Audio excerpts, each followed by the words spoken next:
In minority communities, mental health is not easily talked about. It's often looked at as a weakness, vulnerable, or even a failure. And the mental health professionals that we spoke with say that has to end now. Meet Calvin Young, a mental health worker and certified sound healer. It is very important to have mental health services for the Black community because of all the racial trauma, the distress that we experience in our life, and it exacerbates a lot of mental health challenges.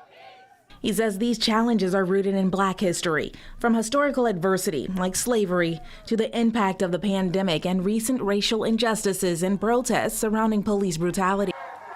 Dr. Bellamy says for many, that trauma isn't always talked about. It's imperative that we do something about it, that we're having these issues and talking about mental health. It's not something that the Black community has opened up about, but now we're doing more of that. Dr. Bellamy says 16% of DEMA's clients are Black. She says starting conversation is just a step forward. Bringing services into communities of color with people of color, now that's vital. Peer support can do magic for people, and particularly for people in our community, because when you're able to sit down and talk to someone who has been there, it's really powerful because sometimes you don't even have to explain.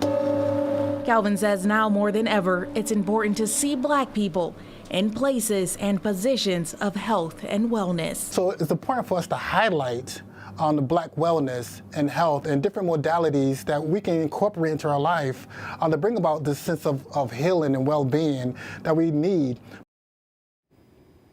All right, so there will be a Black History virtual event on Tuesday, February 22nd, so mark your calendars. This will be discussing Black health and wellness, and it will be sponsored by the Connecticut Department of Mental Health and Addiction Services. And we'll have more information online and on our news app. For now, live in studio for CT Cultured, I'm Raquel Harrington.